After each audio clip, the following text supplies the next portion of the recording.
Murag ang atong pagbasa ron og ang salmo makarilit gitang tanan.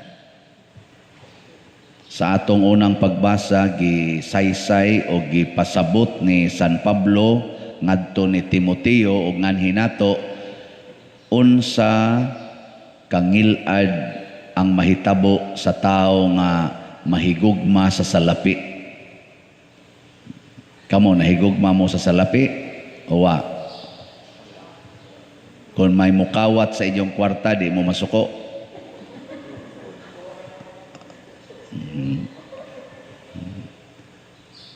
Nabitay ni sulti nako nga pari. Siya kanang gisulti ni San Pablo, pader kuwangan man na. Nako nga naman. Siya ningon magod siya, the love of money is the root of all evils. Or ang gugma, pagka mahigugmaon sa salapi, matod pa niya diri, maoy, sa tigingon niya, maoy tinubdan sa tanang pagkadautan. Siya, pero baya pader, ang pagkawa baya sa daning salapi, makapahimo baya natong dautan. Sakto dili? Sakto. Kusga? Sakto. Nga buangon mo. Si San Roque, iya mo itong gibiyaan iyang salapi, nahimo dahil siyang dautan. Si St. Francis of Assisi, gibiyaan man to niya iyang salapi. Wa na magito si salapi, magpakilimos na malanggani. Nahimo dahil dautan. Si Mother Teresa of Calcutta, wa na magito siya salapi. Nagsigi na malantog alagad, gikinamot na malanggani, gihagpat ang uod sa lawa sa mga tao. Nahimo dahil siyang dautan. Oh, sayop na ang argument. Kaya wa man nagisulti dire, wa man sa nagisulti ni Kristo. Mo na nga sa atong tubag sa Salmo, niingon ra gyud siya, bulahan ang mga tao nga kabus sa espiritu. Sa tito sumpay? Kay ila ang gingharian sa langit. Kanay manggong gugmas kwarta, sa mas inyong gitubag, nga niingon mo, unsa man say kawaton pa dir, wa man may kwarta. Ang historyaan nato karon dinhi, gugma sa kwarta. So ang tao nga dato, nga daghag kwarta, unya nahigugmas iyang kwarta, mahimo na siyang dautan. Ang tao sang kabos nga wa gyud kwarta pero nahigugmas kwarta, mahimo gyapon ang dautan. Mangawat man na, manulis man na, maghimo man nagkrimen, mamaligya man nagsyabo, mangurakot man na. Ana, basta nahigugmas kwarta. Pero ang daghag kwarta nga wa mahigugmas kwarta, kay kabos ang iyang kasing-kasing, ang gihigugma, ang kakabos, ug daghan siya kwarta, di na siya mahimong dautan, mahimo hinuon na siyang manggihatagon ug makalipay sa daghang mga tao. Naay mga tao nga nahigugmas Ginoo, labaw sa ilang paghigugmas kwarta.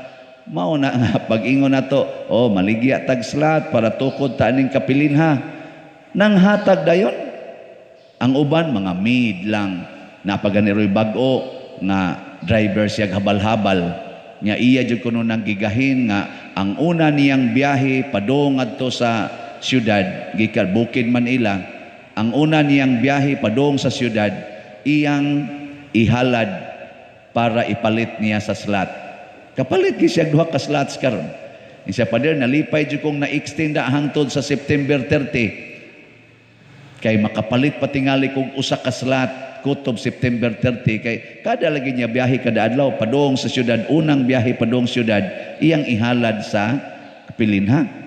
Naku pastilag makras ni siya. Di na ni kabiyahe, di na gini kahatag. Unsa man say buhatos Ginoo niya, maiya ang gingharian sa langit. Di na importante makapabiyahe pa ba na siya or di na, ang importante naa nimong gingharian sa langit. Kamo din hing labaw-labaw og jutay income sa driver sa balhabal, nakapalit na mo. Or gasigi lang mo kunahuna para maguni pagpa-renovate sa akong balay, para maguni sa akong kanang ipalit big da bagong TV kay dako-dako ang TV na mo gud. Unya kaning niya para ra ba ni pariban sa akong buhok, para ra ba ni sa akong maintenance sa akong naong ana. Basig kana ra gyud imong gihuna-huna.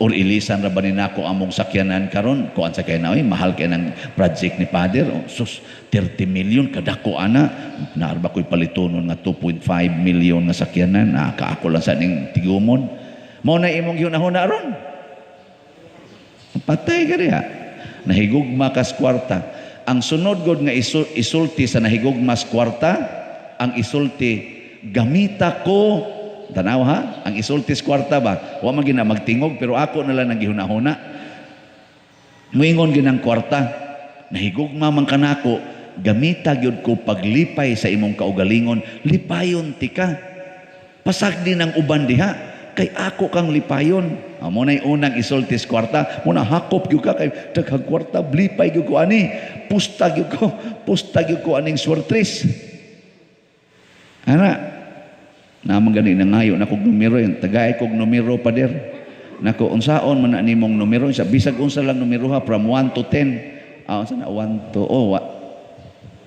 to 9 nako unsaon man na nimo tubag din siya ay mupatad ko sa kuan pader swertres niya may nalang nanggikan gyud imong kasing-kasing kay makatabang na nako yawat lang pader makapalit kog bugas kay kabus ra bagid in taon ko pader dili ba ikaw pader tabang majukas mga kabus din alang ko mangayo nimo og bugas mangayo lang ko nimo og numero sige tagaan ta mo og numero joke akong giingnan Brad ayaw ipamasin ang imong kinabuhi diha sa yawanon nga pamaagi ipamasin ang imong kinabuhi ug ipahiluna ang imong kinabuhi diha sa Dios nung pamaagi wa man tabuhias Ginoo pinaagig sugal gibuhi ta niya pinaagig mga maayong hiyas ang pagkamaampuon ang pagkamakugihon ug ang pagtinarong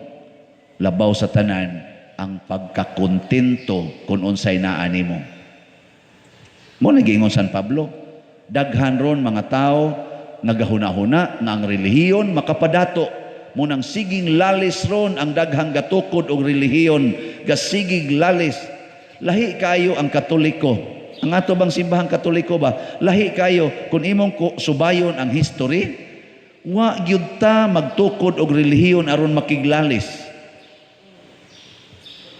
unsa man aron magsangyaw unya kung patyon ang ato mga magsasangyaw sama sa mga apostoles kung patyon sila okay ra sad di gyud makiglalis musugot rag putlas liog ilansang sa cross og batuon hangtod mamatay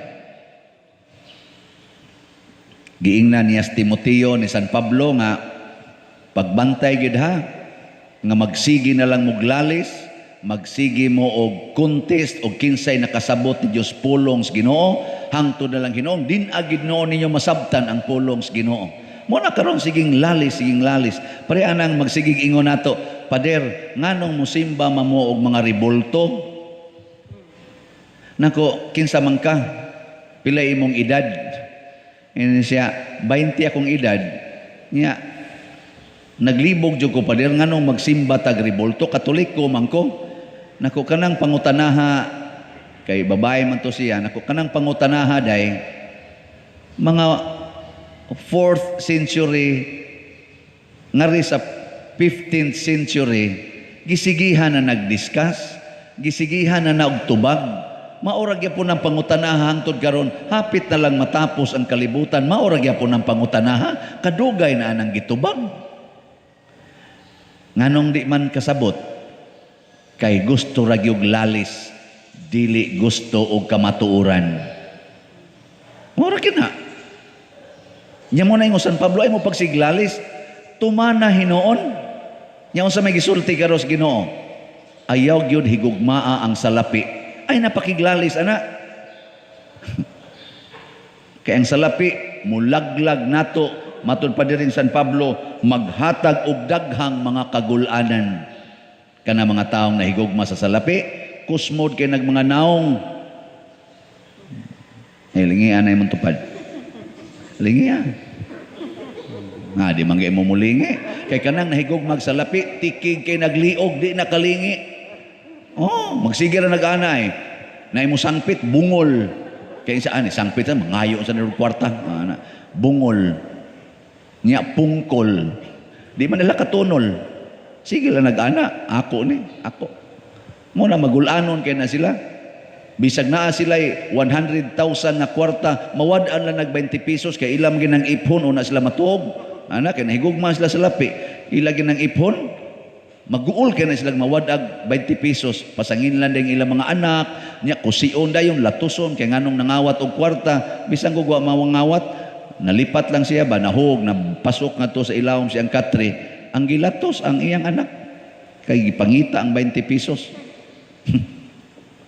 Ambot og tinuod ba tong dihay ni istorya nako ato-ato ra niya di lang sa kumukuha niya na ako no'y pari ba namatay niya ni kalit magkamatay kay giatake niya kanang kwartos pari basta mamatay gani na siradaan man nagditso nang ipadlak yun ba kay magkagubot o niya ana pag-abli na ron sa obispo kay niabot ng obispo ba ana giablihan na o kayon mo na tanan ang kanang kwartos pari mubtang ako nanagana ko sa ako basig ba ukayan o niya to dito na maghuna-huna jud pastang mamatay kurog kalit ana igukay sa obispo unsa kay makitaan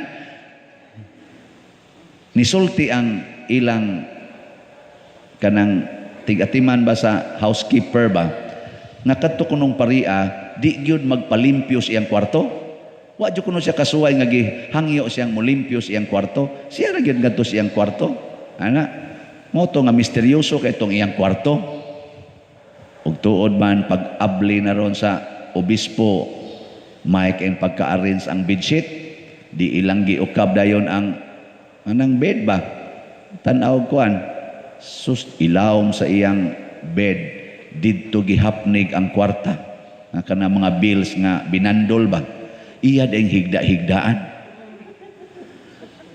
ingon sila pero ako ko kaila atong paria wa so ka siguro daot ba lang to kay kami mga pari di bagin mi maghigugma ng kwarta mangulikta lang mi o bitaw nahigugma mis pagpangulikta pero wa mi mahigugma sa kwarta oy ang among higugma ang pagpangulikta aron among ipanghatag ngadtos mga nanginahanglan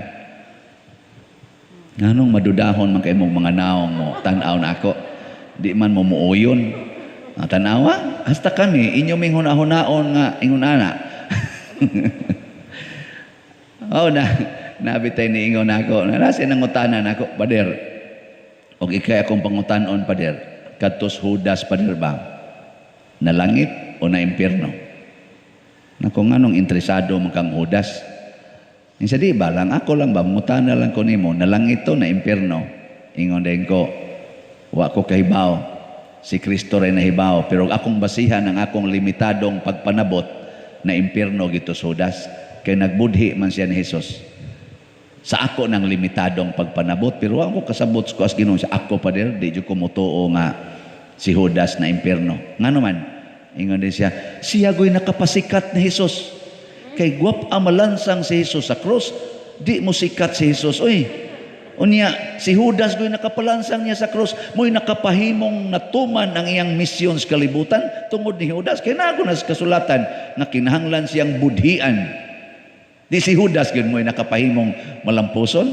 nako time sa brad mura man kog na disturbo nimo basig mo biya nakos pagkapari ani karon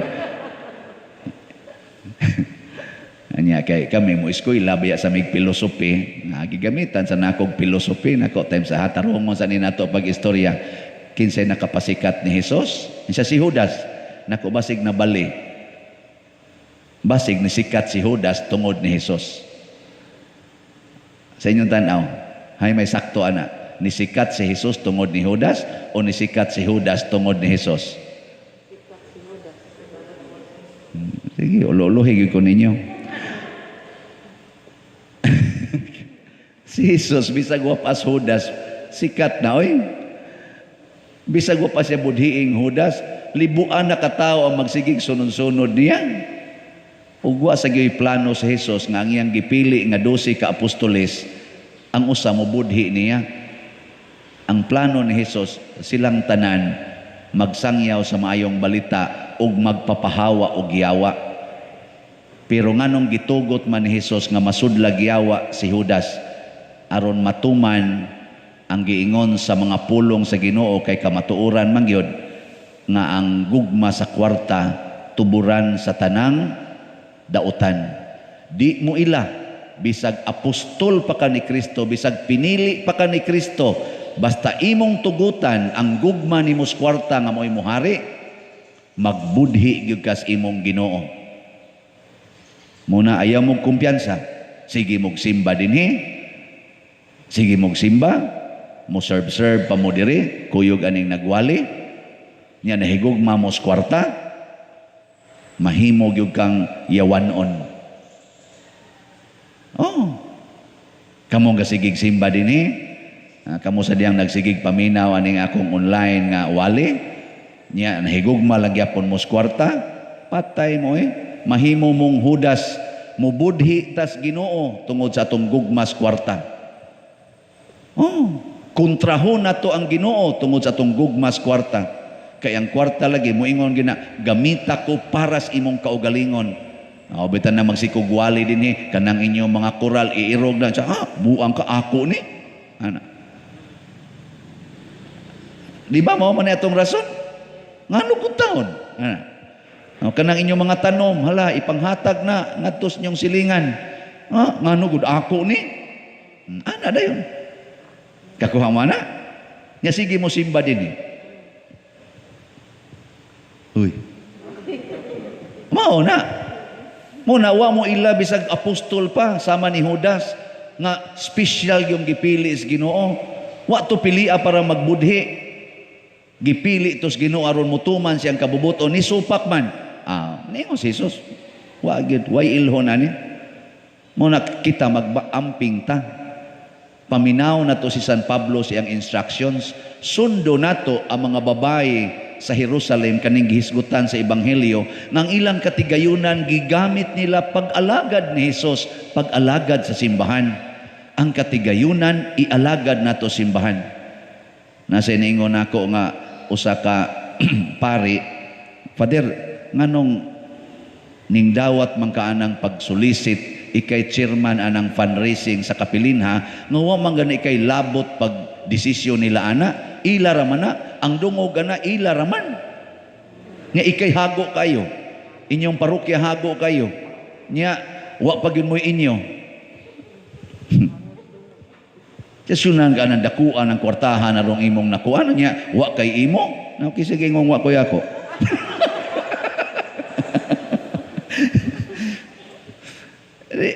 Di ba ang kamo kanubig sunan ka ni pila na ni atong na nakuan karon 17,907 slots na ang nahalin. Pakpak tas Ginoo. Nya ang dinhi sa ato lang ang nisod nga atong naihap 16,999. Nya ang nisod didto sa Tres Pastorinhos Foundation 908 slots. Ang sa ato 16,999. Nya i-remit gini nato tanan ngadto to the last centavo. And this is 16,999,000. Ang kaasugot man ka ana. Naku, pwede pa mangganig punan. Nga naman, tungod kay simbahan man itong gialagaran, wa may kalainan ang San Vicente Ferrer Parish ug ang kapilinhang gitukod sa Archdiocese, kay ang parokya natukod aron mo serbisyo sa simbahan nga mao ang Archdiocese, ang local church dinhi sa Archdiocese sa Sugbo. Ngano gud taong padayonon kuning akong projects dinhi sa parokya kung sangpiton ko sa Archdiocese pagtabang niini or akong lainon pagsulti basin sa akong pagtabang ani matuman ang akong project sa parokya. Ang saman sakto dili kun mohatag mo. Sige na, nindog na ta.